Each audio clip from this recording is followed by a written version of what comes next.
Another swing district, this one in Long Island, that's getting some attention today, and that's because George Santos won't be serving as the congressman from it anymore.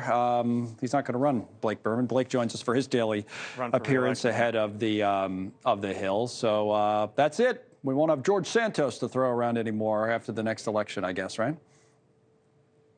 Yeah, he says he's not gonna run again in 2024. And look, the backdrop here, Connell, is this absolutely blistering ethics committee report that was released today, more than 50 pages as it relates to George Santos, essentially saying to the Department of Justice that there is overwhelming evidence and belief that he broke federal laws, was using, for example, campaign money for his own personal reasons. Look, he had the congressman from New York did a lot of trouble anyways with the feds before all of this. But one of the questions going into this was, is he going to be expelled from the House, right? Remember, there was a vote, it was either last week or 2 weeks ago, in which an expulsion vote was put up for the floor, and it didn't pass at the time. Not because lawmakers didn't think then that what Santos was accused of doing was wrong. The built-in reasoning for some of them was, look, there's due process. We need to hear more. Any American is entitled to due process, and Congressman Santos is no different.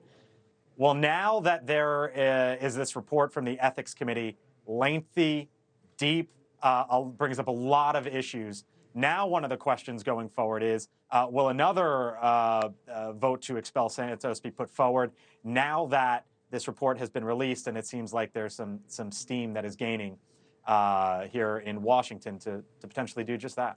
Yeah, I mean, you would think, I mean, after all of this with Santos, is like, you know, I know Republicans looked at this and said, we don't want to give up a seat in a swing district. I mean, that's simple as that sometimes, the politics. Speaking of Republicans in New York, don't you have D'Esposito on tonight? I was going to, but go ahead.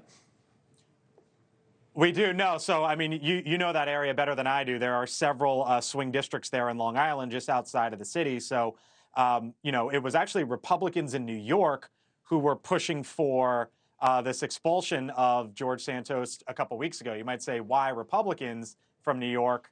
Well, it's because those are swing districts, right? And their seats are potentially in play here coming up in 2024. So they have tried to put forth the united front of, look, let's get this guy out of here. We're better than it, better than all of this. And the congressman from New York, you mentioned Congressman D'Esposito, he is the one who put forth the expulsion vote just a couple weeks ago.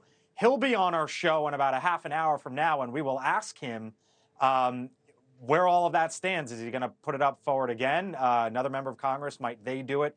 And at this point in time, does he think that they have the votes to get rid of George Santos before January of 2020. Yeah. So we'll talk to the congressman from New York here coming up. It was really interesting last time around because one of the only reasons the Republicans did well is the governor's race in New York was a lot closer than people thought. Didn't go to the Republicans, but it was a lot closer. So some of these Republicans, D'Esposito and Santos, ended up winning, but they will be close next time around too. So we'll look forward to that on the Hill. Thank you, Blake. Blake Burman coming up at the top of the hour with the folks from Washington. We're going to talk about this TikTok story here in a moment. I mentioned. Thanks so much for watching. Just go to joinnn.com to find NewsNation on your television provider. And don't forget to click the red subscribe button below to get more of NewsNation's fact-driven, unbiased coverage.